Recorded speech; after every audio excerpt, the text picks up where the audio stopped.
What if the reason you're ready to give up on love, or even on learning English, isn't failure, but misunderstanding? I live in America with someone completely different from me. Food, habits, even humor clash daily. We almost broke more than once. But one small choice changed everything. This story isn't perfect, it's real.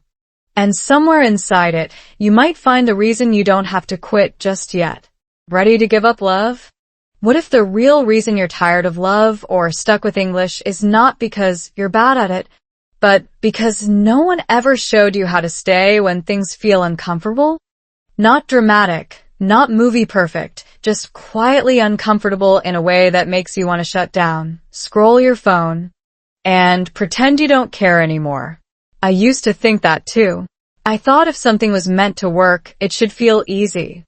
But nothing about my life right now is easy. And somehow, it's the most real thing I've ever had. I live in the United States now. Not the dream version you see online with perfect houses and smiling couples holding coffee in slow motion. I mean real life. Busy mornings, messy kitchens, small misunderstandings that somehow turn into big silence. And right in the middle of all that, there's us. She grew up American. I came from abroad. That one sentence sounds simple, but if you zoom in, it's 1,000 tiny differences stacked on top of each other. Let me say something honestly in very simple English so you can feel it. We are different. Very different. Not just food. Not just language. Even the way we react to problems is different. And here's the part most people don't tell you. Those differences don't show up on the first date.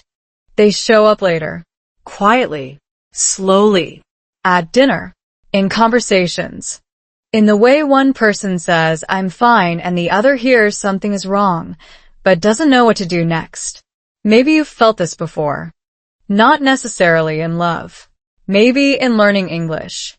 You listen, you try, you repeat, but something still feels off. Like you're close, but not really there. That gap? That uncomfortable space? That's where most people quit. Your brain doesn't like confusion. There's actually a simple psychological reason for this. When something feels unclear or difficult, your brain tries to protect you by creating resistance. It tells you, this is not for you. Not because it's true, but because it wants to save energy.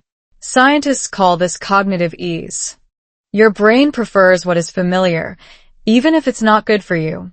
So when you're listening to English and you don't understand everything, your brain whispers, stop.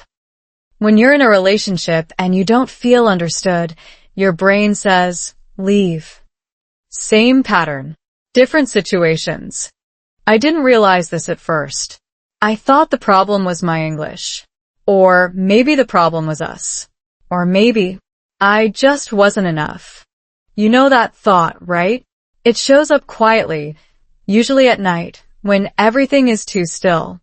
There was a time not long ago when I sat in the same room with her and we said almost nothing.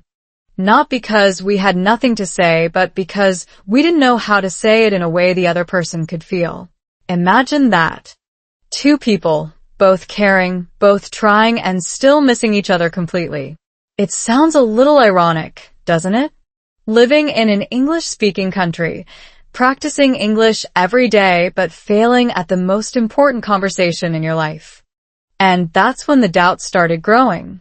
Not loud, not dramatic, just small thoughts. Maybe we're too different. Maybe this isn't going to work. Maybe I should stop trying so hard. If you've ever wanted to give up on love, on language, on anything that matters, you know this feeling. It doesn't explode. It fades. Slowly. Here's something interesting. Research in relationships shows that it's not the number of problems that breaks people apart.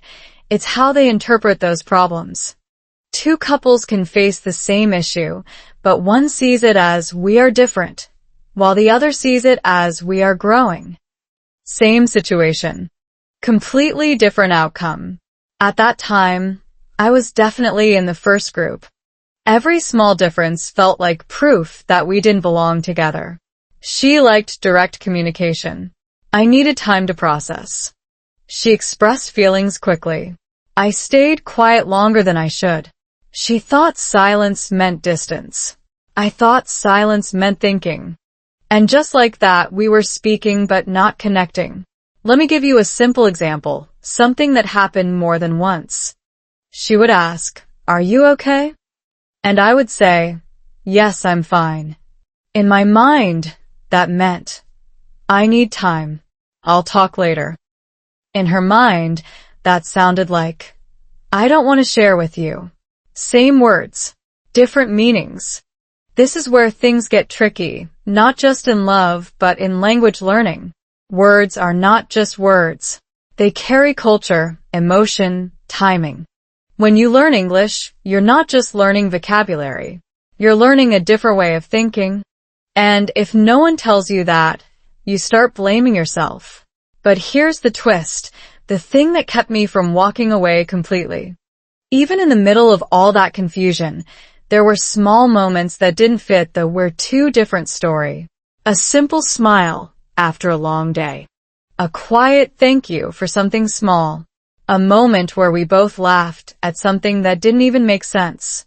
Those moments were weak signals, but they were real. Your brain loves clear answers. Yes or no. Stay or leave. Good or bad. But real life doesn't work like that. Real life is messy. It's unclear. It forces you to sit in that uncomfortable space where you don't fully understand, but you still choose to stay. And that's where this story really begins. Not at the moment we met. Not at the moment we almost broke. But at the moment I realized something uncomfortable. The problem was not just the differences. The problem was how I was looking at them. That realization didn't fix everything. In fact, it made things more complicated at first. Because once you see the truth, you can't unsee it. You have to do something about it. And doing something means changing. Not her. Not the situation. Me. But I wasn't ready yet. Not fully. And what happened next, on a very ordinary night, almost ended everything before it even had the chance to grow. Same house, different worlds. Imagine waking up in the same house as someone you love and still feeling like you're living in two completely different worlds. Not because there's a big fight, not because something dramatic happened, but because everything, every small habit, every reaction, every expectation moves in a slightly different direction. And those small differences, they don't cancel each other out. They stack. Quietly. Daily. Until one morning, you realize you're not just sharing a home. You're translating life in real time. Our mornings look normal from the outside. Coffee. Light through the window. A quick good morning. But if you slow the scene down, you start to see the gap. She wakes up ready to talk. Clear, direct, already organizing the day out loud. I wake up slower. I need silence first, a few minutes to understand my own thoughts before I can share them. In simple English, I would say, I need time. She needs connection. Both are valid. Together, they can clash. Here's the strange part. Nobody is wrong, but something still feels off. Psychology has a clean explanation for this. We all run on tiny, default settings built from our culture and past experiences. In the U.S., direct communication is often seen as honest and efficient. Say what you feel. Say it early. Keep it clear. Where I come from, we sometimes protect harmony first. We pause. We soften. We wait for the right moment. When these two systems meet, it's not a debate. It's a timing problem. So the day begins with a small misalignment. She asks a question quickly. I answer shortly. She hears distance. I feel pressure. And just like that, a normal morning turns into a quiet tension that follows us into the kitchen, into the car, into the rest of the day. Let me give you a very simple moment. She asks, "What's your plan today?" I say, "Work." then maybe rest. In my head, that means, I'm thinking, I'm open, I'll decide later. In her head, it sounds like, you're not sharing, you're closing the door. Same sentence. Different worlds. If you're learning English, this should sound familiar. You can understand the words and still miss the meaning. Because meaning is not only vocabulary, it's intention, tone, context. That's why you can watch a video, repeat every sentence, and still feel like something is missing. It's not your effort. It's the invisible layer you haven't learned yet. And that invisible layer shows up in relationships even faster. Lunchtime is another quiet battlefield. Food sounds like a small thing until it becomes daily life. She prefers quick, simple meals, something efficient between work tasks. I grew up seeing meals as time to slow down, to sit, to talk. When I cook, I take longer. I taste, I adjust, I care about details. To me, that's love. To her, sometimes it feels unnecessary, like I'm making something simple too complicated. No one says it directly, but you can feel it. There's a concept in psychology called microfriction. It's not a big conflict.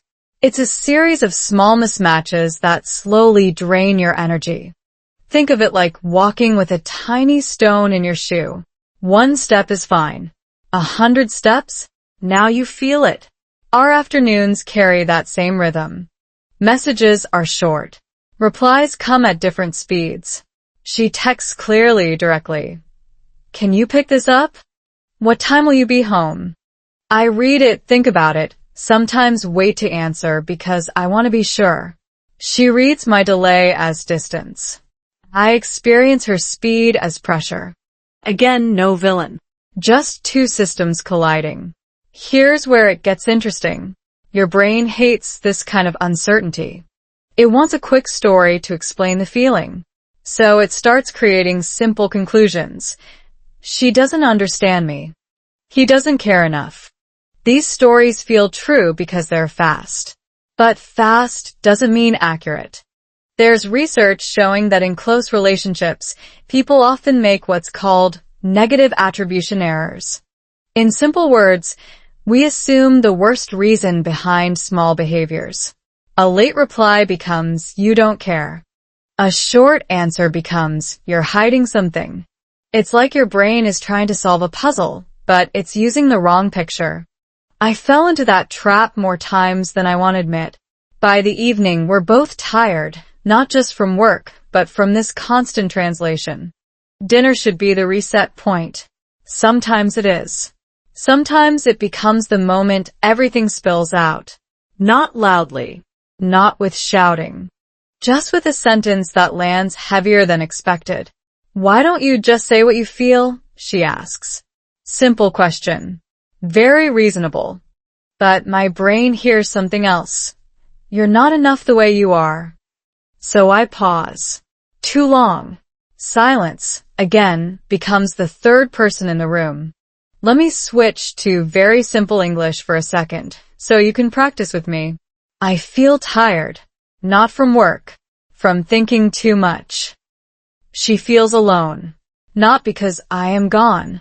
Because I am quiet. You see it now? Same space. Different experience. Nighttime is when the truth becomes harder to avoid. You sit on the same couch. The TV is on. Nobody is really watching. This is where most people either talk or slowly disconnect. And disconnecting doesn't feel like a big decision. It feels like relief. No effort. No confusión. Just quiet. Your brain loves that kind of quiet. It calls it safety. But there's a hidden cost. When you avoid the discomfort, you also avoid the chance to understand. And without understanding, differences don't become bridges. They become walls. Here's the part that changed how I started seeing everything, even before I was ready to act on it. I realized that we weren't failing because we were different. We were struggling because we were reacting to those differences automatically. Automatic reactions are fast. Understanding is slow. And slow is uncomfortable. But slow is also where real change lives. Think about how you learn English. If you rush, you memorize quickly and forget quickly. If you slow down, listen, repeat, feel the sentence, you start to connect. Not just words, but meaning. Relationships work the same way. Fast reactions create distance. Slow attention creates connection. That night, sitting in that quiet room, I had a choice I didn't fully understand yet. Keep reacting the way I always did, protect, stay quiet, wait it out. Or try something different, something slower, more uncomfortable, more honest. I wish I could tell you I made the right choice immediately. I didn't. What happened next was not a clean breakthrough. It was messy, emotional, a little painful, and very real. Because sometimes, before two people learn how to understand each other, they have to face the moment where everything almost falls apart. How we really met. People love clean love stories. A perfect first meeting. A spark. A moment where everything just clicks. That's what we expect, right? Two people from different cultures meet, smile, and somehow the differences become cute instead of complicated. But let me tell you the truth. Our story didn't start like that. Not even close. If I'm honest, the first time we met, nothing felt special. No music. No slow motion. No instant connection. Just two people standing in the same place, trying to understand each other in a very basic, slightly awkward way. It was a normal day in the United States. Busy, a little noisy, people moving fast like they always do. I was still adjusting to everything, language, rhythm, even how people look at you when you speak differently. You know that feeling, right? When you're not just listening to English, you're surviving it. Every sentence feels like a small test. And then she walked in. Not in a dramatic way. Just present. Confident. Relaxed. Completely comfortable in a world that still felt new to me. She spoke quickly, naturally, like someone who had never needed to think about her words. And I remember thinking something very simple. She belongs here. I'm still trying to. We started talking not because of a big reason, just because the situation made it easy. A simple question. A simple answer. But even in those first few minutes, the differences were already there. She smiled easily. I hesitated more. She joked quickly. I needed time to understand. She spoke directly. I softened my words. Let me give you a small moment from that first conversation. She said something funny. At least, I think it was funny. She laughed right after. I paused. Not because I didn't want to laugh, but because I was still translating in my head. By the time I understood it, the moment had already passed. So I smiled just a little late. It's a tiny detail. But these tiny delays? They matter more than you think. They create a rhythm difference. Like two people trying to dance to the same song, but hearing it at slightly different speeds.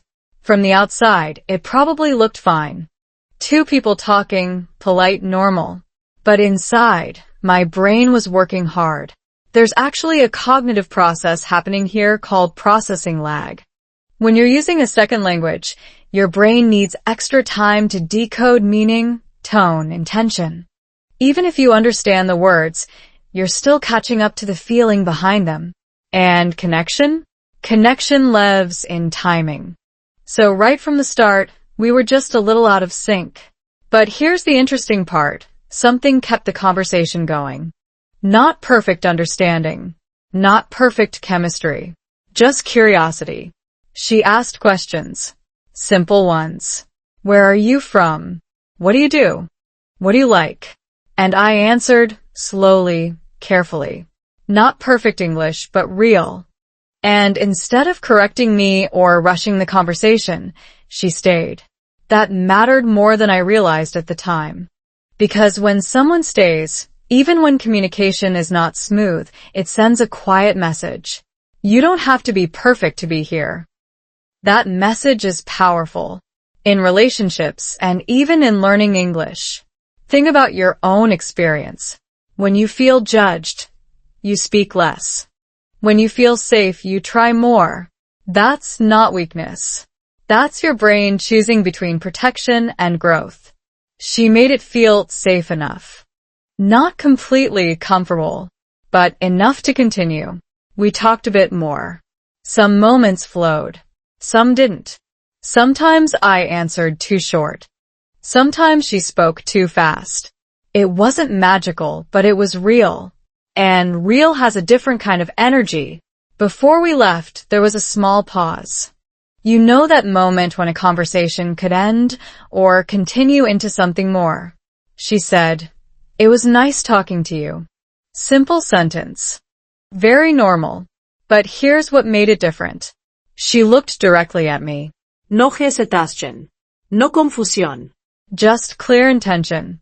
And I remember thinking, she is not afraid of difference. I wasn't sure about myself yet, but she wasn't afraid. So we met again. And this is where most people expect the story to suddenly improve. Better conversation, stronger connection, less awkwardness. No. The second meeting was just as uneven, maybe even more, because now there was a little expectation, a little pressure. We were not strangers anymore, which means every difference became more visible. She talked about her daily life, fast, detailed, full of expressions I didn't always catch. I listened, nodded, sometimes smiled at the wrong moment. She noticed, not in a bad way, but enough to ask, "Did you understand that?" And that question, simple, honest, felt heavier than it should, because I didn't want to say no. So I said, "Yeah, mostly." But mostly is a dangerous word. It hides confusion. This happens a lot when learning English. You understand 70%, maybe 80%, and your brain says, that's enough. But in relationships, that missing 20%, that's where misunderstandings live. And slowly, without either of us planning it, we were building something on partial understanding. Still, we kept meeting. Why? Not because it was easy, but because something underneath the difficulty felt worth exploring. There were small moments that didn't make logical sense but felt right. A shared silence that wasn't uncomfortable. A short sentence that landed clearly. A laugh that came at the same time for once. Those moments were rare but real. And here's a psychological truth most people ignore. Your brain remembers emotional highlights more than perfect consistency. You can have 10 awkward moments and one genuine connection, and your brain will say, "There's something here." That's exactly what happened to me. I didn't fully understand her. She didn't fully understand me. But somehow, we both felt something was possible. Looking back now, I realized something important. We didn't fall in love because we were similar. We didn't connect because everything worked smoothly. We continued because neither of us walked away when things felt unclear. And that's rare. Most people leave at the first sign of difficulty, whether it's a relationship or learning a language. Not because they can't handle it, but because they don't see immediate results. But real connection doesn't give you quick results. It gives you small signals. And you have to decide whether to follow them or ignore them. At that time, I didn't call it love. I didn't even call it connection. I just knew one thing. I wanted to see what would happen next. And what happened next was not easier. In fact, it was where the real challenge began. Because understanding basic words is one thing. Understanding each other is something completely different. When words feel not enough. Have you ever said the right words and still felt completely misunderstood? Not because your grammar was wrong, not because your vocabulary was weak, but because something deeper didn't land the way you intended. That feeling is quiet, frustrating, and strangely lonely. And in a relationship built across cultures, that feeling doesn't show up once. It shows up again and again, in the smallest, most ordinary moments. By the time we started seeing each other more regularly, I thought things would get easier. More time together, more practice, more understanding. That's how it works with English, right? You listen more, you improve. You speak more, you get better. Simple. But real life doesn't follow simple rules. The more we talked, the more I realized something uncomfortable. Understanding words is not the same as understanding meaning. And meaning is where everything matters. Let me bring you into a moment that stayed with me. One evening, she looked at me and said, "You don't really open up." Short sentence. Clear. Direct. Now, if you're learning English, you probably understand every word in that sentence. You don't really open up. Easy. But what does it feel like? In her voice, it meant, I want to know you more. I want connection. In my head, it sounded like, you are not doing enough. You are not giving me what I need. Same sentence. Two completely different emotional meanings. This is where language becomes something else. Not just communication, but interpretation. There's a concept in psychology called emotional translation. It's the idea that when we hear something, we don't just process the words, we filter them through our past experiences, our fears, our expectations. So two people can hear the same sentence and feel completely different things. That's exactly what was happening to us. I wanted to respond. I really did, but my brain didn't move fast enough. I needed time to understand what she meant, and even more time to understand what I felt. So I said something simple. I'm trying. And again, those two words carried different weights. For me, I'm trying meant, I care, I'm making an effort, I just need time. For her, it felt like, you're saying something without really saying anything. And just like that, we were back in that invisible gap. Here's the part most people don't talk about. When communication feels hard, your brain doesn't say, let's improve. It says, let's avoid. Because avoiding is easier. No risk, no misunderstanding, no emotional cost. That's why in language learning, many people stop speaking even when they understand a lot. And in relationships, people stop sharing even when they still care. It's the same protective system. I started noticing a pattern. Every time a conversation became emotional, I slowed down. I paused. I chose safer words. Shorter sentences. Less detail. Not because I didn't feel anything, but because I didn't trust that my words could carry what I meant. And she noticed that too. You're quiet again, she said one night. Not angry, not loud, just tired.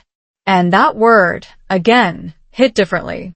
Because it meant this wasn't a one-time thing. It was becoming a pattern.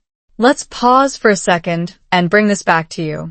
If you've ever tried to express yourself in English and felt like your message became smaller than your thoughts, you know this feeling. Your ideas are full, complex, emotional. But what comes out is simple, limited, incomplete. So, what do? You either push through that discomfort or you start saying less. I chose the second option more often than I want to admit. And here's where things get deeper. It wasn't just about language anymore. It was about identity. When you can't express yourself fully, you start to feel like a smaller version of who you are. Not because you are smaller, but because your voice is limited. And in a relationship, that can slowly create distance. Not because love disappears, but because connection weakens. There was another moment I can't forget. We were sitting together, not talking much. The silence wasn't peaceful. It was heavy. You could feel the unsaid words sitting between us. She finally said, I feel like I don't know what you're thinking. And that sentence was true, but not in the way she thought. It wasn't that I didn't want to share. It was that I didn't know how to translate everything inside me into words that would make sense to her, in her language, in her rhythm. So I stayed quiet. Again. From the outside, silence looks calm. But inside, it's loud. Thoughts, doubts, questions, all moving, all waiting for a way out. There's actually research showing that when people feel misunderstood repeatedly, they begin to withdraw emotionally. Not suddenly, gradually. Like turning down the volume one level at a time. That's what was happening to me. Not a big shutdown. Just a slow fade. And the most dangerous part? It feels normal while it's happening. You tell yourself, this is just how things are. You adjust. You adapt. You stop expecting deep understanding. But something inside you knows, that's not what you wanted. That's not what you need. Let me say something in simple English again so you can feel it clearly. I had words, but my words were small. I had feelings, but my voice was quiet. And in that space, where words feel not enough, people start to drift. Not because they stopped caring, but because they stopped reaching. At that point, we were standing at a very quiet edge. No big fight. No dramàtic moment. Just a growing distance made of small misunderstandings, repeated many times. And the truth is, most relationships don't end with a big explosion. They end here, in silence, in misinterpretation, in the space between what is said and what is felt. I didn't want that. But wanting something is not the same as knowing how to fix it. And I still didn't know how. Until one small, almost ordinary situation made everything impossible to ignore. A situation that started with something simple. Food. But it wasn't really about food at all. Food, silence, and tension. If you want to understand a relationship, don't watch the big moments. Watch dinner. Watch what happens when two people are tired, hungry, and trying to share the same table after a long day. That's where the truth shows up. Not loud, not dramatic, but clear enough if you pay attention. That evening started like many others. Nothing special. Work was done. The house was quiet. We were both there, physically close, emotionally not quite aligned. And somehow, dinner became the center of everything we hadn't said yet. Food sounds simple, right? You eat, you talk, you move on. But food is never just food. It's culture. It's memory. It's comfort. It's the way you were taught to care for people, and the way you expect to be cared for. I grew up with a certain rhythm around meals. You don't rush. You don't eat alone if you can avoid it. You sit, you share, you make the moment matter. Even if the food is simple, the experience is not. It's a pause in the day where connection happens naturally. Her rhythm was different. Efficient. Practical. Eat when you're hungry. Keep it simple. Don't overthink it. Food is fuel. It doesn't need to be an event every time. Again, no one is wrong. But when those two ideas meet in one kitchen, things get complicated. That night, I decided to cook. Not because it was expected, but because I wanted to create something that felt like home. Something warm. Something that said, without too many words, I care. So I took my time. I prepared everything slowly. I tasted, adjusted, made sure it felt right. In my mind, this wasn't just cooking. This was communication. In very simple English, I cook. That is how I show love. She came into the kitchen, looked at what I was doing, and smiled. A small smile. Friendly, but also a little surprised. You're making all that? She asked. I said, yeah. I thought we could eat together. That sentence felt normal to me. But in her world, it carried a different tone. Not wrong, just unexpected. She said, we could have just ordered something. It's faster. And there it was. A small sentence. Practical. Logical. But inside me, It landed differently. Not because she rejected the food, but because she didn't see what the food meant. This is where things start to shift from action to interpretation. She saw effort that might not be necessary. I felt something meaningful that wasn't recognized. And suddenly, dinner wasn't just dinner anymore. There's a psychological concept called love languages. People express care in different ways: words, actions, time, touch. When two people use different languages, they can both be giving and still feel like they're not receiving. That's exactly what was happening. I was speaking through action. She was listening for something else. We sat down to eat. The food was good. Objectively, nothing was wrong. But the atmosphere? Slightly off. Not tense enough to argue. Not relaxed enough to enjoy. You know that kind of silence? The one that looks peaceful from the outside but feels heavy inside? That silence sat with us at the table. She said, "It's really good." And I said, "Thanks." Short exchange. Polite. Complete. But not connected.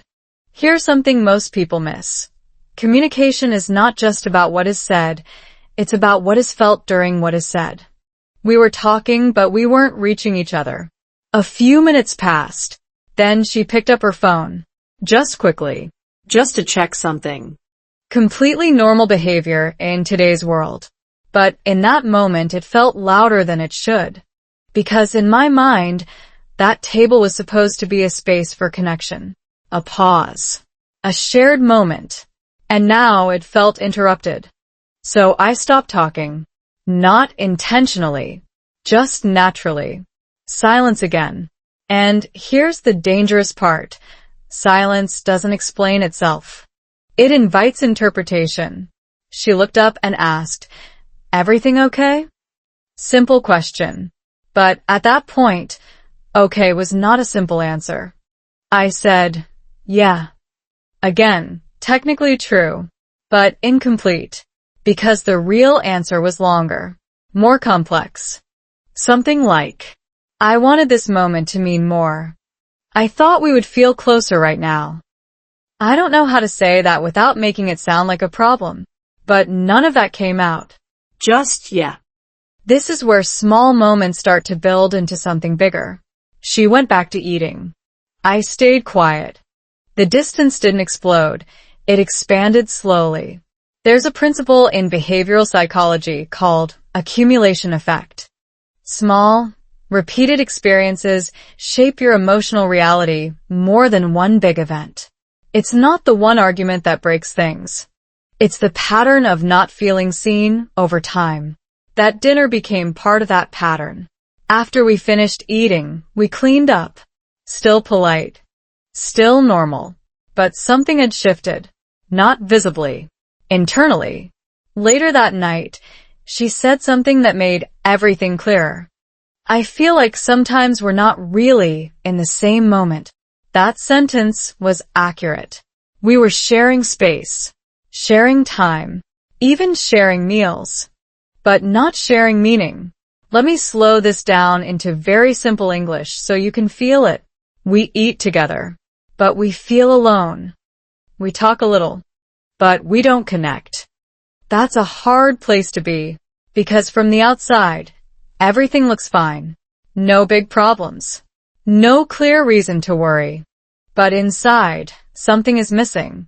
And when something important is missing, but you can't clearly name it, that's when frustration grows. I started questioning everything in small ways. Am I expecting too much? Is this just normal? Or are we slowly moving apart without noticing? These questions didn't come all at once. They came quietly, one at a time, usually at night. And each time I didn't answer them. I just moved on. But ignoring a question doesn't make it disappear. It waits. And then one day, it comes back stronger. That dinner didn't end with an argument. It ended with something more dangerous. Unresolved meaning. Because when two people don't resolve what they feel, they carry it into the next day. And the next. And the next. Until one moment, One small trigger connects all those unfinished feelings together. And that's exactly what was about to happen. Not in a big, dramatic way, but in a single night where everything we had been avoiding finally came to the surface. The night everything broke. It didn't start with a big fight. No shouting, no dramatic door slamming, no moment you could point to and say, "That's where it all went wrong." It started like most difficult nights do. Quiet, ordinary, almost forgettable. And maybe that's why it mattered so much. Because when something important breaks in silence, you don't see it coming until you're already standing in the middle of it. That night, nothing was different on the surface. We were both home. The lights were soft. The routine was familiar. But something underneath felt heavier than usual. You know that feeling? When the room looks the same, but the energy doesn't. We sat down together, not really planning to talk about anything serious. But sometimes, when too many small things stay unresolved, they don't ask for permission anymore. They just show up. She looked at me, not angry, not cold, just tired. And then she said it. "I don't think you really let me in." Simple sentence. Calm voice. But this time, it didn't pass like the others. Because something inside me was already full. There's a psychological threshold people don't talk about enough. When you experience repeated small tensions without resolution, your emotional system stores them. Quietly, patiently, until one moment pushes everything over the edge. That was the moment. I felt it before I understood it. A tightness in my chest. A pressure in my thoughts. Like everything I had been holding back was suddenly too close to the surface. And instead of slowing down, I reacted. "I'm here, aren't I?" I said. Not loud, but sharper than usual. That sentence wasn't really an answer. It was a defense. She paused. Just for a second. But that second changed the direction of everything. "I didn't say you weren't here," she replied. "I said you don't let me in." Same words, same meaning, but now the tone had shifted. This is where conversations stop being about the present and start pulling in the past. My brain didn't hear her current sentence. It heard every previous moment where I felt misunderstood. And instead of responding to her, I responded to all of it at once. "I don't know what you want from me," I said. There it was. Not a question. A wall. And once a wall appears, everything changes. She leaned back slightly. Not in fear. Not in anger. But in distance. "I want you to talk to me," she said. "Not just be next to me." That sentence should have been simple. But in that moment, it felt impossible. Because I didn't just need to talk. I needed to translate feelings I barely understood myself into a language that moved faster than I could keep up with in a moment that was already emotionally charged. And my brain did what it always does under pressure. It shut down. Let me say it in very simple English so you can feel the weight of it. I had something to say, but I could not say it. I wanted to connect, but I felt blocked. Silence came again. But this silence was different. This wasn't confusion. This was disconnection. And she felt it. "You always do this," she said quietly. That word, always, is dangerous. Not because it's always true, but because it turns a moment into a pattern. It tells the other person, "This is who you are." And in that moment, I didn't feel like someone who needed understanding. I felt like someone being judged. So I pushed back. "Maybe I just don't talk the way you expect," I said. Now we were no longer trying to understand. We were defending. And defense doesn't build connection. It builds distance. The conversation started moving faster. Not louder, but faster. Words came quicker, reaction sharper. Not because we wanted to hurt each other, but because we were both trying to be heard at the same time. And when two people try to be heard without listening, no one feels understood. There's a concept in neuroscience called emotional flooding. When your stress level rises too quickly, your brain shifts from thinking mode to survival mode. You stop processing deeply. You react. You protect. You close off. That's exactly where I was. Every sentence felt like pressure. Every pause felt like failure. And then came the moment that almost ended everything. She looked at me and said, very quietly, "I feel alone even when you're here." That sentence didn't attack me. It revealed something. And for a second, just a second, I saw it clearly. Not her frustration, her pain. And instead of moving closer, I did the opposite. I stood up. Not dramatically, not aggressively, just leaving the space. Because staying felt too hard, too confusing, too overwhelming. I walked into another room and closed the door. Not loud, just enough. And suddenly, everything was quiet. But this silence was not relief. It was heavy. Because for the first time, I realized something I couldn't ignore anymore. This is how things end. Not with a big decision. Not with one final argument. But with a pattern of moments where one person reaches and the other pulls away. I sat there alone, and my thoughts started moving in circles. Maybe we're too different. Maybe this isn't working. Maybe I'm not built for this. These thoughts felt logical, reasonable, even protective, but they were also incomplete, because they only told one side of the story. There's something your brain does in moments like this. It simplifies reality to reduce pain. It turns complexity into clear conclusions. Stay or leave. Try or stop. Fight or give up. And in that room, I was closer to giving up than I had ever been. Not just on the relationship, but on the effort. The effort to understand. The effort to explain. The effort to stay in discomfort long enough to grow. And here's the part that matters most.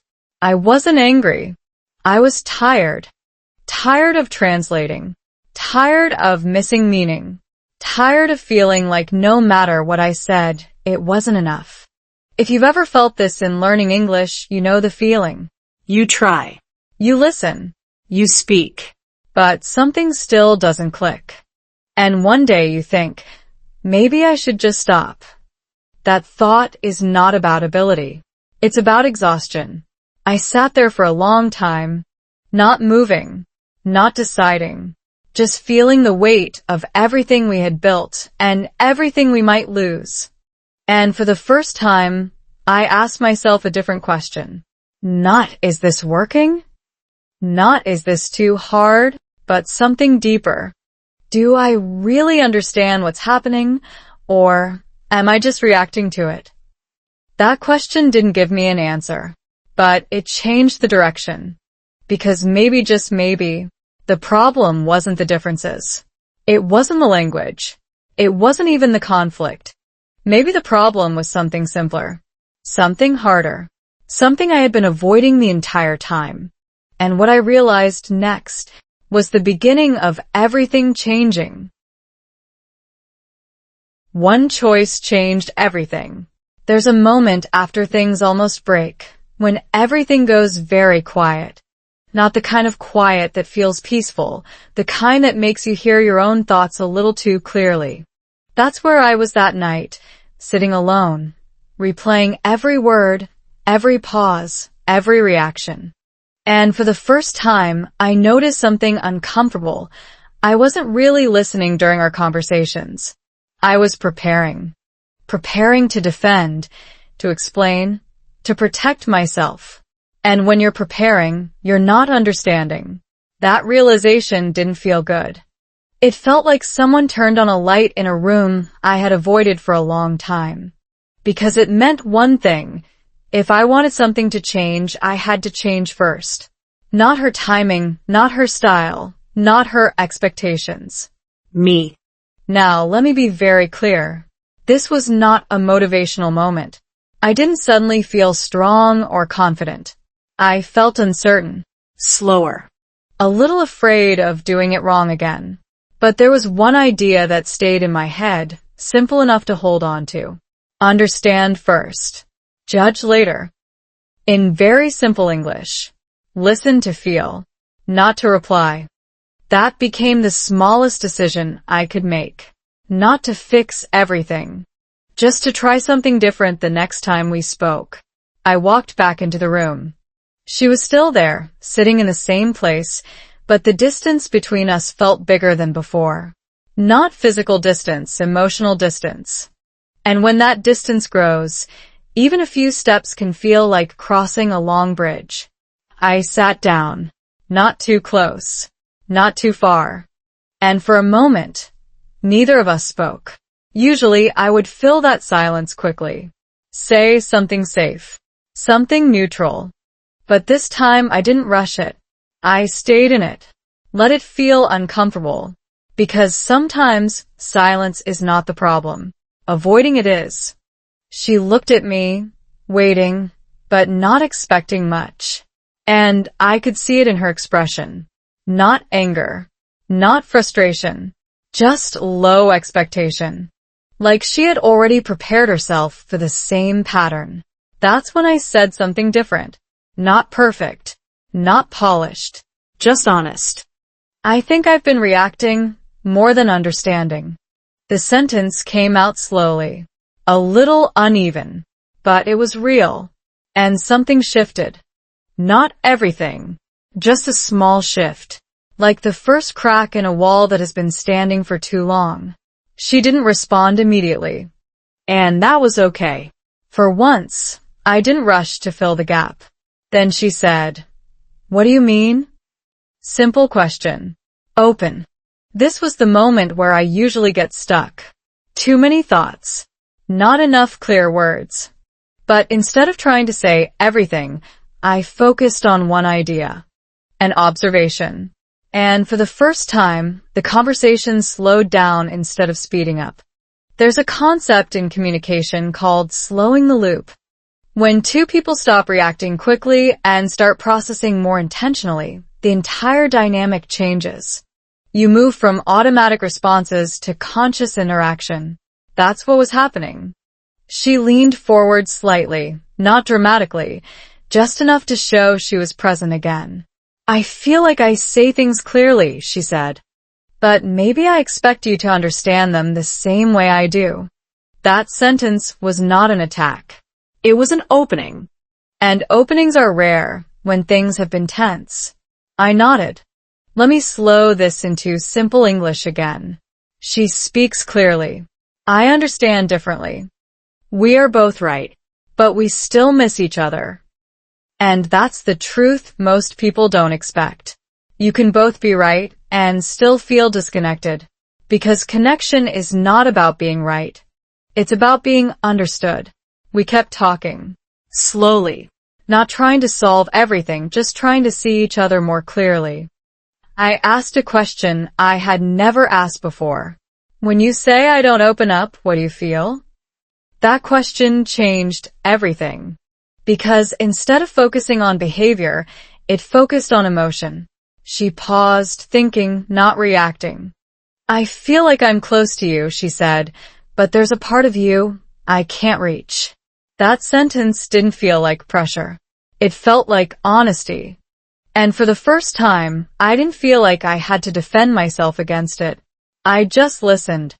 There's a study in psychology showing that when people feel truly heard, even without immediate solutions, their stress levels drop. Their brain shifts out of defense mode.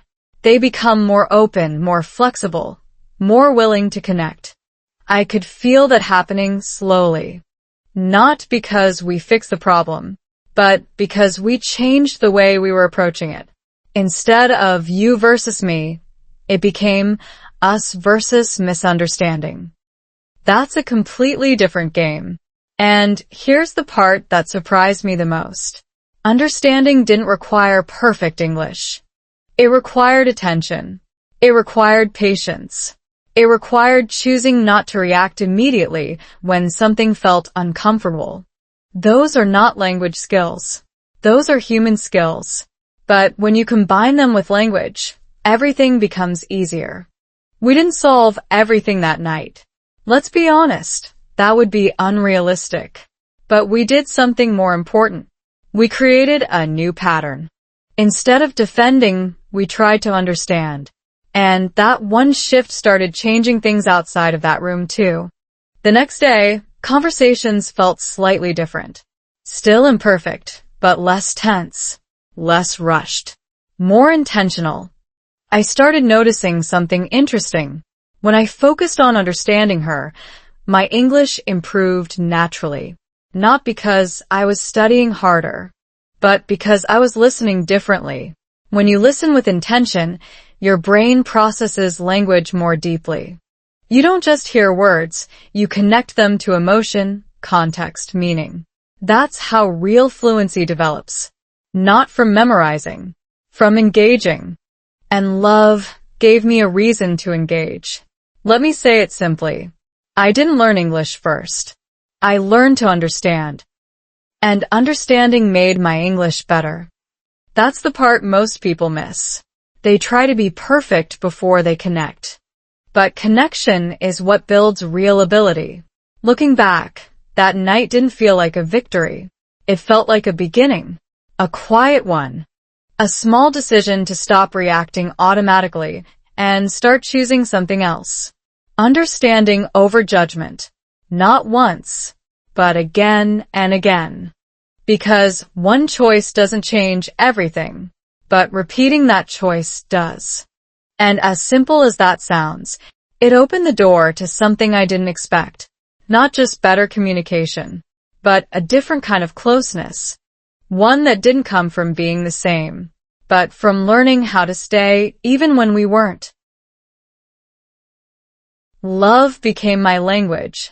What if the fastest way to improve your English isn't studying harder, but caring more about who you're talking to? That sounds almost too simple, right? But after that night, something subtle started changing in me. Not my grammar, not my vocabulary, my attention.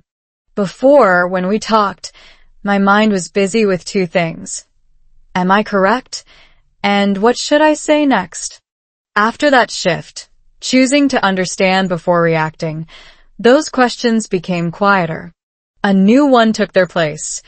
What is she really feeling right now? And that question changed everything.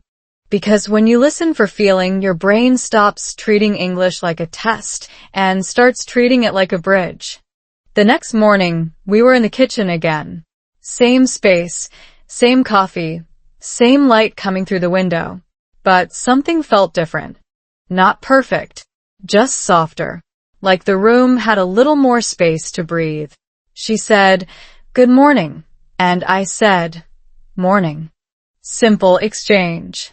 Nothing special. But this time I noticed her tone, not just the words. There was a small hesitation, like she was checking if things were okay. Old me would have missed that.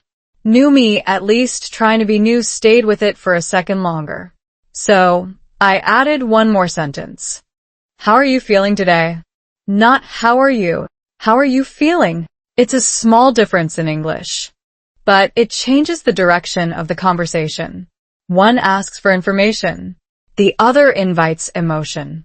She looked at me, a little surprised. "I'm okay," she said. Then paused. Better than last night. That pause mattered.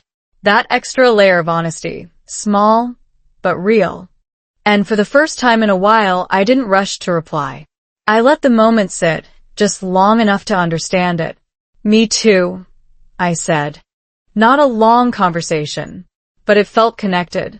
Here's what I started noticing over the next few days. When I focused on understanding her, not perfectly, but intentionally, my English became more natural. I wasn't searching for perfect sentences. I was searching for clear meaning. And clarity is easier than perfection. There's a principle in language acquisition called comprehensible input. Your brain learns best when the message is just slightly above your current level, but still understandable. When conversations are meaningful, your brain works harder to understand them. Not because it has to, but because it wants to. And motivation changes everything. Before, English felt like effort. After, it started to feel like connection. Let me say it in simple English. I don't study English only. I use English to care. When I care more, I understand more. We started having more small conversations. Nothing dramatic, but consistent. And consistency is where real change happens. One evening, we were talking about something simple, plans for the weekend. Before, this kind of conversation would stay on the surface.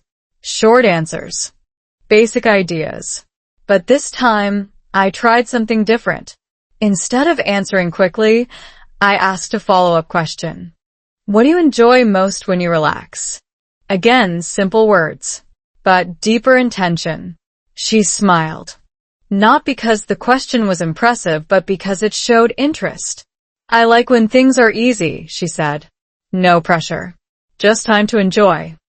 That answer helped me understand something important about her. She values ease. Her preference for quick meals. Her direct communication. Her discomfort with long pauses. It wasn't about rejecting me. It was about how she experiences comfort. This is where language and culture connect in a powerful way. Words are shaped by values. If you don't understand the value behind the word, you only understand half the message. I started listening for those values. Not just what she said, but why she said it that way. And something unexpected happened. She started doing the same. One night, I was quieter than usual, but instead of asking, "Why are you so quiet?" which can feel like pressure, she asked something different. "Are you thinking about something?" That question felt softer, more open, less judgment. And for the first time, I answered more honestly. "Yeah, I'm trying to understand something in my head." Not perfect English. Not a long explanation, but real. She nodded. "Take your time." That sentence, "take your time," was small, but it created space. Space for me to think. Space for me to speak slowly. Space for me to be myself, even if my words were not perfect. There's research showing that when learners feel low pressure in conversation, their language production improves. Anxiety decreases. Confidence grows. Not instantly, but gradually. That's exactly what I felt. I wasn't afraid of making mistakes anymore, because the goal had changed. It wasn't say it perfectly. It was say it honestly. And honesty is easier to access than perfection. Let me give you a very practical example you can use. Instead of trying to say something complex, start simple and build. I feel, I think, I'm not sure, but can you explain that again? These are not advanced sentences, but they create real communication, and real communication builds real fluency. We also started repeating things in a natural way, not like a classroom, but like real life. If I didn't understand something, I would say, "Can you say that again, slowly?" And she would.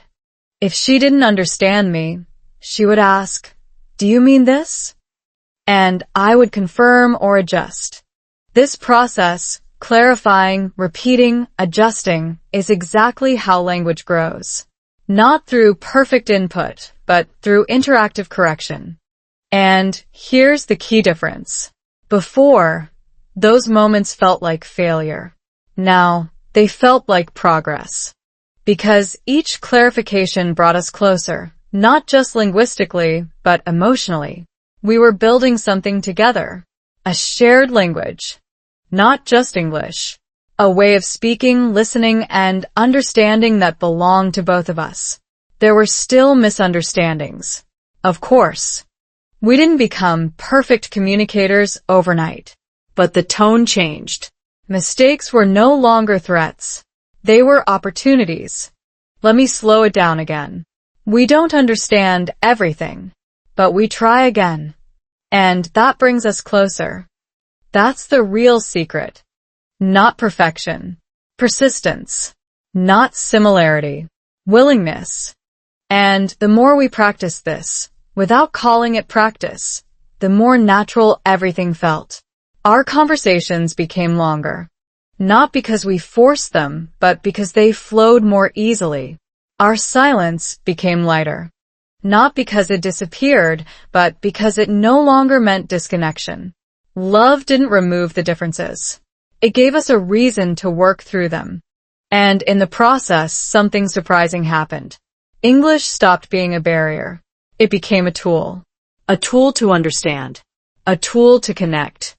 A tool to build something real. Looking back, I didn't improve my English by studying more. I improved it by caring more. And that shift, small, almost invisible, changed not just how I spoke, but how I stayed. Because when love becomes your language, you stop asking, am I good enough? And you start asking, am I present enough? And that question changes everything. Two families, two mindsets. Most people think the hardest part of a relationship is between two people. It's not.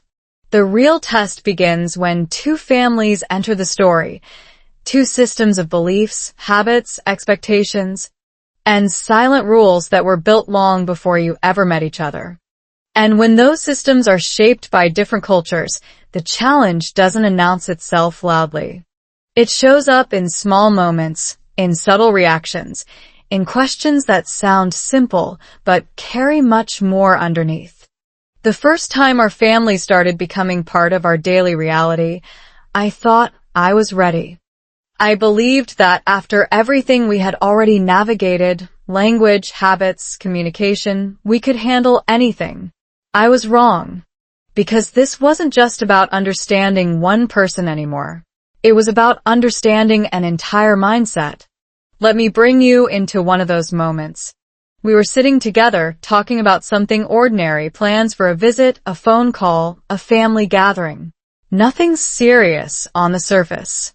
But then she said something that seemed small. My family usually decides things pretty quickly. We don't overthink too much. That sentence sounded neutral, informative, but in my mind, it triggered something deeper. Where I come from, family decisions are not quick. They involve discussion, layers of opinion, sometimes even silence before agreement. There's a rhythm to it, a kind of emotional negotiation that doesn't always use direct words. So when she said, we don't overthink, what I heard was, you make things more complicated than they need to be. That wasn't her intention, but it was my interpretation. This is where cultural mindset becomes powerful and sometimes dangerous if you don't recognize it. There's a concept in cross-cultural psychology called high context versus low context communication. In simple terms, some cultures communicate meaning through context, tone, and shared understanding, high context. Others communicate meaning directly through clear, explicit words, low context. She came from a more direct, low context style. I came from a more indirect, high context style. Neither is better. But when they meet, misunderstandings don't feel like misunderstandings. They feel personal. Let me say it simply. She says things clearly. I read between the lines. Sometimes there are no lines to read. That gap became more visible when families were involved. Another moment. We were on a call with her family. Friendly, open, easy conversation. They asked questions directly. What are your plans? What do you think about this? How do you feel about that? And I answered, but slower, more carefully. Not because I didn't know what to say, but because I was thinking about how my answer would be received. I was adjusting tone, choosing words, softening ideas. After the call, she said, you can just say what you think. You don't have to filter so much. Again, simple advice. Helpful even, but inside, it didn't feel that simple. Because for me, filtering wasn't hesitation. It was respect. It was consideration. It was the way I had learned to communicate with people I care about. And suddenly, something very important became clear. We weren't just learning each other's habits. We were learning each other's values. Values don't change quickly. They shape how you see the world. And when two sets of values meet, you have two choices. Protect your own, or expand your understanding. That's not easy.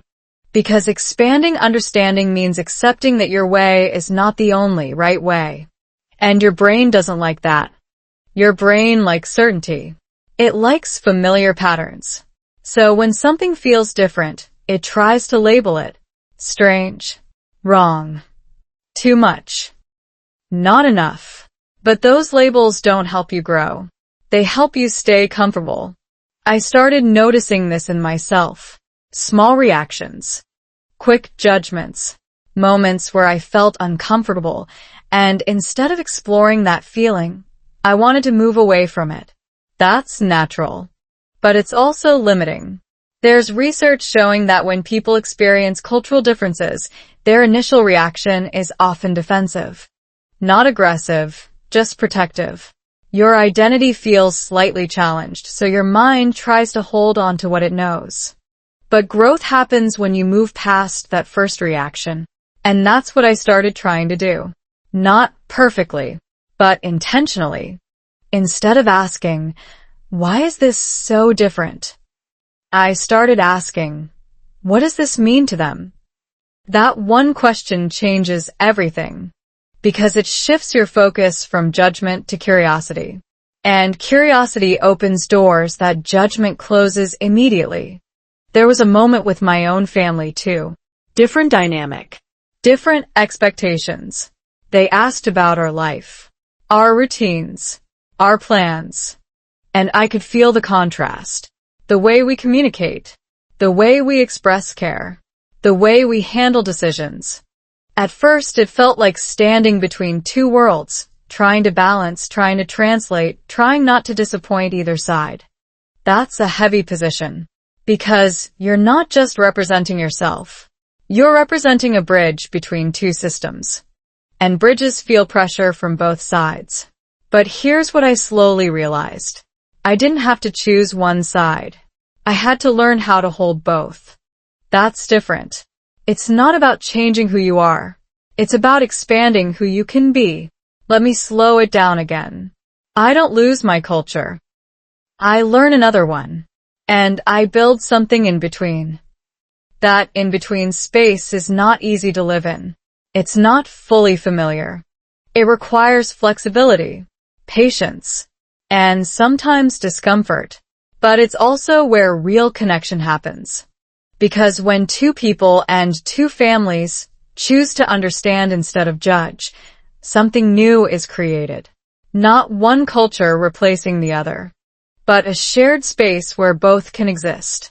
We started doing small things differently, explaining more, asking more, not assuming that the other person would just understand. Because understanding is not automatic. It's built, one conversation at a time, one clarification at a time, one moment of patience at a time. And slowly, the tension changed. It didn't disappear, but it became manageable, understandable, even meaningful, because every difference we explored gave us more insight into each other, more depth, more connection. And here's the part that surprised me the most. The more I understood her family's mindset, the more I understood her. The more I understood my own family's influence, the more I understood myself. This wasn't just about us anymore. It was about identity, growth, awareness. And in a quiet way, it brought us closer. Not because everything became the same, but because we stopped expecting it to be. We accepted the differences. And then we worked with them, instead of against them. That shift didn't happen overnight. But once it started, there was no going back. Because when you truly see the value in differences, you stop asking, why are we not the same? And you start asking, what can we build because we are not? And that question leads you somewhere new, somewhere more stable, somewhere that looks less like two separate worlds and more like one life built together. Our life now in America. If you walked into our home today, you probably wouldn't see anything dramatic. No big cultural signs, no obvious differences written on the walls. Just a normal life. Shoes by the door. A half-finished cup of coffee. Maybe a toy on the floor. A quiet kind of ordinary. But if you stayed a little longer, if you paid attention, you'd notice something deeper. This life we've built isn't simple. It's intentional. Because living together, day after day, in a cross-cultural relationship is not about big decisions anymore. It's about small ones. Repeated. Consistently. Quietly shaping the way you connect. Our mornings are still different, but now they work. She still wakes up faster than I do. She's ready to talk, ready to plan, ready to move. I still need a few minutes of silence to feel present. But now we understand that about each other. So instead of forcing one rhythm over the other, we adjusted. She gives me space at the beginning of the day. I meet her energy a little earlier than before. Not perfectly, but enough. That's the thing most people misunderstand. Balance doesn't mean equal. It means responsive. In simple English, she moves fast. I move slow. Now we meet in the middle. Breakfast used to be just another moment where we could misread each other. Now it's something else. Not always a deep conversation. Sometimes just a few simple sentences. But those sentences carry attention. How did you sleep? What's one thing you want today? These are not complicated questions. But they open the door to connection early, before the day pulls us in different directions. There's research showing that couples who maintain small daily check-ins build stronger emotional stability over time. Not because they talk about everything, but because they stay updated with each other's inner world.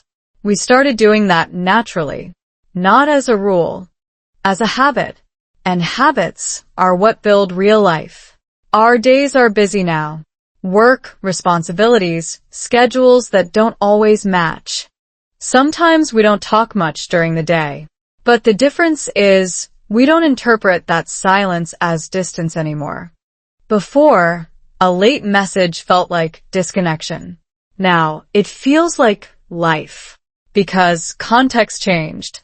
And when context changes, meaning changes. The same silence can feel different depending on trust. Let's move into the evening. This used to be our most fragile time. Now it's where we reset. Not every night is perfect. Let's be honest. Some days are long. Some moods don't match. But we learned something important. Connection doesn't require a perfect mood. It requires intention. Sometimes we cook together. Not always a big meal. Sometimes just something quick. But now we both understand what that moment represents. For me, cooking is still a way to show care. For her, joining even briefly is a way to meet me there. There's a simple behavioral insight here. Shared activities create low-pressure communication zones. When you're doing something together, talking becomes easier, less forced, more natural. That's exactly what happens in our kitchen now. We talk about simple things. What happened today? Something funny. Something small that felt important. Nothing dramatic, but consistent. And consistency builds trust.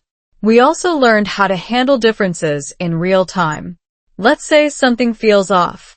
A tone, a reaction, a pause. Before, we would ignore it or misinterpret it. Now we do something different. We ask. Not aggressively. Not defensively. Just clearly. Did you mean that this way? Can you explain what you felt there? These questions are simple, but they prevent small misunderstandings from becoming big problems. Let me say it simply again. We don't guess anymore. We ask. That one habit changed everything. And then there's something new in our life now, something that adds another layer to everything. Our family. When you have children, or even just shared long-term responsibilities, differences don't disappear. They become more visible. How you plan, how you respond, how you teach, all of it is influenced by your background. At first, this felt overwhelming. Two different ways of thinking shaping one shared future. But over time, it became something else. An advantage. Because our differences gave us more options, more perspectives, more ways to respond. Instead of asking, which way is right? We started asking, what works best here? That shift is important. It moves you from competition to collaboration. And collaboration builds stronger systems. Even in small moments. A child asks a question. She answers directly. I explain with context. Two styles. One complete answer. That's the beauty of difference, when you stop fighting it. Let's talk about conflict now. Because yes, it still happens. We still have moments where things don't align. But the difference is, we recover faster. Not because we avoid problems, but because we recognize patterns. When tension rises, we slow down. When something feels unclear, we clarify. When emotions get strong, we give space, but we come back. That coming back is everything. Because conflict doesn't break relationships. Disconnection does. There's a well-known relationship principle. It's not about how often you argue. It's about how quickly you repair. We got better at repair. Not perfect, but intentional. And that intention makes all the difference. Let me slow it down one more time. We still have problems. But we don't stay stuck. We come back to each other. That's what makes a life sustainable. Not perfection. Recovery. Now, if you look at everything from the outside, it might still look like a normal life in America. Work, home, family, routine. But inside that normal life, there's something deeper. A system we built together. A way of communicating that didn't exist before. A rhythm that came from difference, not in spite of it. And here's the part one didn't expect when all of this started. I thought the goal was to make things easier. But that's not what happened. The goal became something better. To make things clearer. Because when things are clear, you don't need them to be easy. You can handle the difficulty. You can stay through the discomfort. You can build something real. And that's what this life is now. Not perfect. Not always smooth. But real. And strong enough to hold two different worlds in one shared space. What differences taught us? If you look at our life now, it's easy to think the hard part is over. That once you learn how to communicate, once you understand each other's culture, once you build a rhythm together, everything becomes stable, predictable, safe.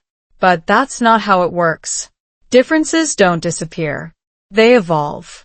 And what they teach you, if you let them, goes far beyond language, far beyond habits, far beyond even love. They teach you who you are when things are not easy. Let me ask you something quietly. When someone doesn't understand you, what do? Do you explain again? Do you get frustrated? Do you withdraw? That reaction says more about you than the situation itself. I didn't see that at first. I thought the challenge was outside of me. Different culture, different communication style, different expectations. All of that was true, but it was only part of the story. The deeper part? How I responded to those differences. There's a psychological concept called mirror exposure. When you're in a close relationship, especially one with strong differences, you start seeing parts of yourself more clearly. Not the comfortable parts. The hidden ones. Your impatience. Your assumptions. Your need to be understood without always understanding first. Differences don't create these things. They reveal them. And that's uncomfortable. because it means growth is not optional. It's required. There were moments when I realized I wasn't just struggling with language, I was struggling with control. I wanted conversations to go a certain way. I wanted understanding to happen quickly. I wanted clarity, without confusion. But real communication doesn't work like that. It's messy. It's slow. It requires flexibility. In simple English, I wanted easy, but I needed patience. And it didn't just change how I speak. It changed how I think. Let's talk about another lesson. Assumptions. Before, when something felt off, I would quickly create a story in my head. She doesn't understand me. She doesn't care about this. This is not going to work. These thoughts felt real, immediate, logical, but they were incomplete because they were based on interpretation, not confirmation. There's a cognitive bias called mind reading. It's when you believe you know what the other person is thinking or feeling without actually checking. And the problem is, your brain usually fills in the gaps with negative assumptions. Why? Because negative assumptions prepare you for disappointment. They protect you, but they also disconnect you. Once I became aware of that pattern, I started doing something different. Instead of assuming, I asked, not perfectly, not every time, but more often, did you mean this? Is this how you felt? And almost every time, the answer was different from what I expected. That's when I realized, my thoughts are not always the truth. That's a powerful realization, not just in relationships, in life. Because once you understand that your first interpretation might be wrong, you become more open, more flexible, less reactive. And that reduces conflict naturally. Another lesson, probably the hardest one, vulnerability. Before, I thought being strong meant handling things on my own, not showing too much uncertainty, not exposing confusion. But in a relationship, especially one with cultural differences, that approach doesn't work. Because if you don't show where you're struggling, the other person doesn't know how to meet you there. I had to learn how to say things like, I don't understand this yet. I need more time. I feel confused. These are simple sentences, but they require honesty, and honesty feels risky. There's research showing that vulnerability, when expressed safely, actually increases trust and connection. It signals openness. It invites reciprocity. It tells the other person, you can be real with me too. And that's exactly what happened. The more I allowed myself to be open, not perfect, just real, the more she did the same. And suddenly, we weren't just communicating. We were connecting. Let me slow it down again. I don't have to be perfect. I just have to be real. That lesson alone changed everything. Why do I react this way? Why do I prefer this style? Why does this feel right or wrong? These questions don't have quick answers, but they expand your awareness. And awareness is the foundation of growth.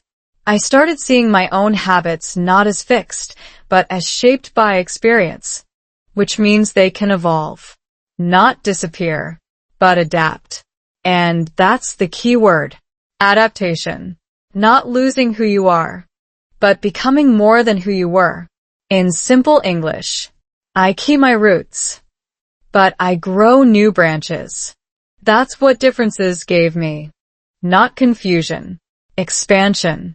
And here's the final lesson, the one that ties everything together. Choice. Every day, in small moments, you choose how to respond. You choose whether to react or understand. You choose whether to assume or ask. You choose whether to protect your ego or build connection. These choices don't feel big, but repeated over time, they define everything. Our relationship didn't become stronger because differences disappeared. It became stronger because we learned how to choose differently within those differences. And that's something you can apply anywhere. In relationships, in learning English, in life. Because the real challenge is not the difficulty. It's how you respond to it. Let me say it one more time, clearly. Differences don't break you. Your reaction to them does. And when you change that reaction, you change the outcome. Looking back, I don't see our differences as obstacles anymore. I see them as teachers. Not easy teachers, but honest ones. They showed me where I needed to grow, where I needed to slow down, where I needed to listen more deeply. And because of that, we didn't just build a relationship. We built understanding, the kind that doesn't depend on being the same, but grows stronger because you're not. And that understanding is what made everything else possible. Different cultures, one love.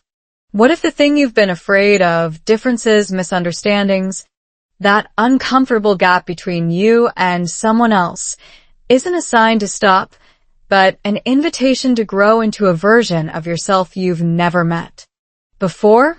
Not a perfect version, not an easy version, but a real one. The kind that doesn't run when things get complicated.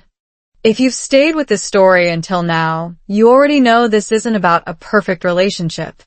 It's not about suddenly fixing language, culture, or personality. It's about something quieter and more powerful. Choosing to stay. Choosing to understand. Choosing again even when it's not easy. Our life today is not a movie. There are no background songs when we resolve a misunderstanding. No perfect timing when we say the right words.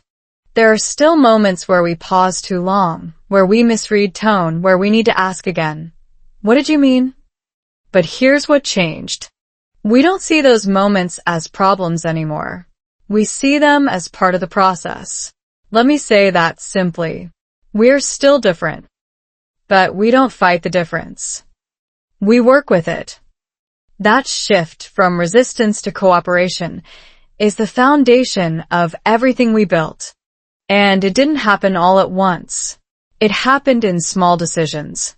Daily. Quietly. The way you choose to respond when you don't understand a sentence. The way you choose to listen when something feels uncomfortable. The way you choose to stay present when your mind wants to escape. These choices don't look important in the moment.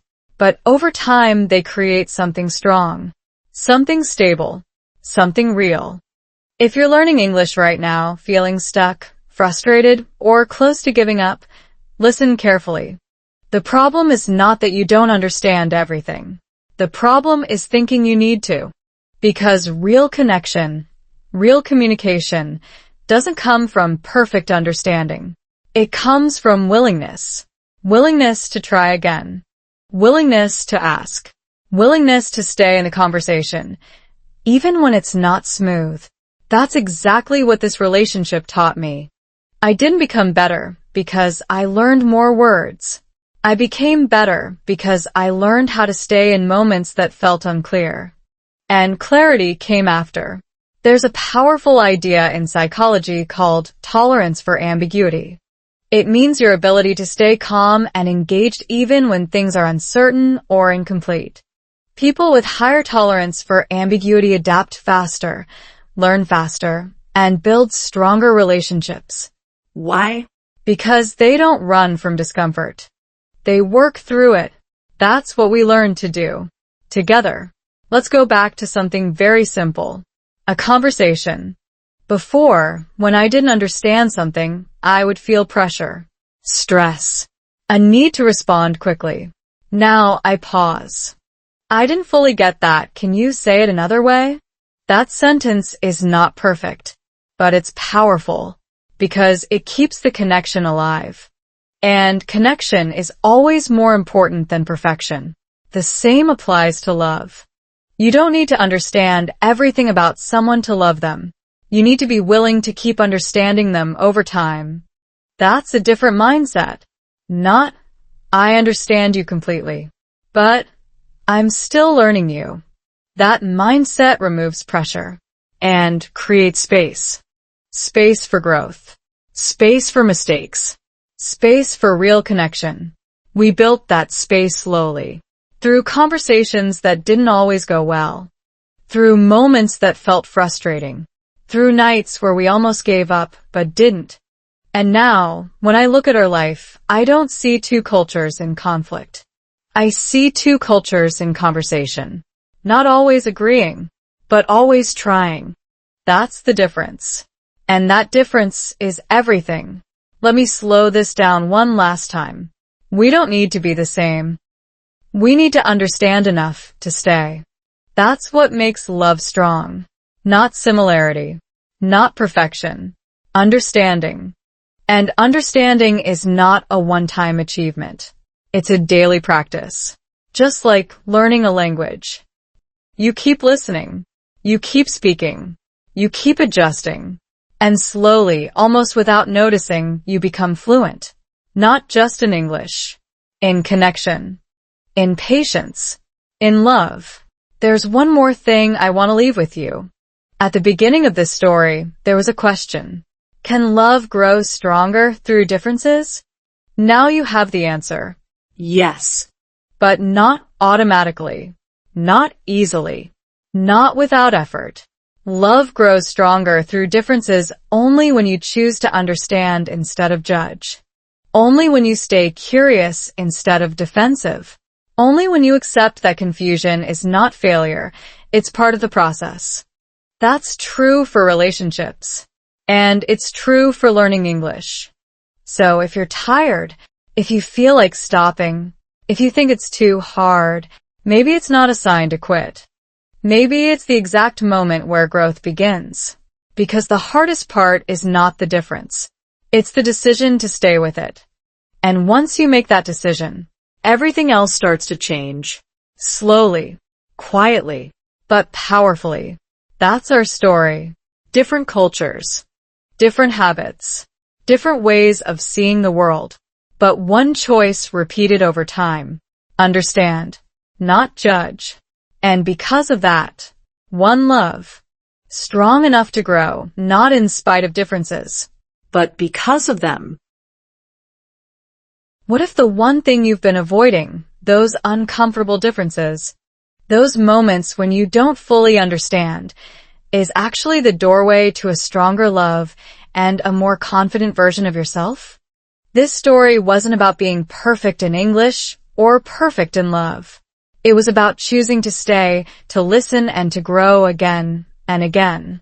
And if you've made it this far, maybe you're not as stuck as you think. Maybe you're just one decision away from changing everything. If this story made you feel something, don't stop here. Subscribe for more slow English story practice, real-life love stories in English, and powerful lessons that help you listen, speak, and think in English naturally. Hit the like button, share this with someone who needs it, and tell me in the comments. Would you choose to understand or walk away?